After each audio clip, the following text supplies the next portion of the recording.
श्री राम शरणम मम। आज हम आत्मज्ञानी की नज़र में पाप पुण्य क्या होता है इसके बारे में बातचीत करेंगे। देखिए, ज्ञानी की नज़र में पाप पुण्य का कंसेप्ट क्या है ये हम बताएंगे। जब आप स्वयं को शरीर मानोगे तो कर्ता भी मानना पड़ेगा। जब कर्ता मानोगे तो कर्म से बंधन होगा। कर्म का बंधन पाप पुण्य का निर्माण करता है। जब आप अपना स्वरूप मन मानोगे तो विचारों से या चिंतन से बंधन होगा। जब चिंतन से बंधोगे तो अच्छे बुरे विचारों का भाव उत्पन्न होगा।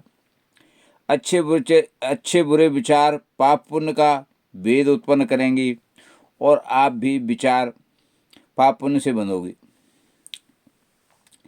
यदि आप अपना स्वरूप अनंत आत्मा मानोगे तो आप कर्ता नहीं मानोगे, आप दृष्टा मानोगे तथा किसी भी कार्य में अपना लगाव या द्वेष भी नहीं होगा। इससे आप कर्म को भी क्रिया मानोगे, अर्थात कर्म को स्वतः होना मानोगे। इससे कर्तापन का अभिमान नहीं होगा।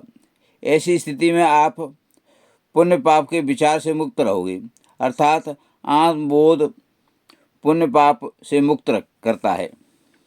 यदि आत्मज्ञानी पाप पुण्य से नहीं डरेगा तो समाज में अनैतिकता भी तो बढ़ सकती है। नहीं, नैतिकता नहीं बढ़ेगी, क्योंकि आत्मबोध हो जाने पर वह सभी में एक ही आत्मा का दर्शन करेगा। फिर वह किसी के साथ बुरा करने का सोचेगा भी नहीं। इस प्रकार आत्मज्ञानी कभी पाप पुण्य के भाव से रहित होगा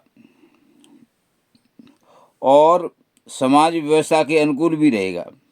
कर्ता बन जाने पर बुरे कर्म करके अपराध बोध के कारण भयभीत होता है। उस भय के कारण अच्छे काम करके पुण्य अर्जित करने का में लग जाता है। इससे कर्ता बन जाता है। इस प्रकार बंधन बढ़ता चला जाएगा। यदि कर्ता नहीं रहोगे, केवल साक्षी रहोगे तो कर्म बंधन से मुक्त रहेंगे। अतः आत्मज्ञानी सब कुछ करते हुए भी पाप पुण्य के बोध से अप्रभावित रहता है। धन्यवाद।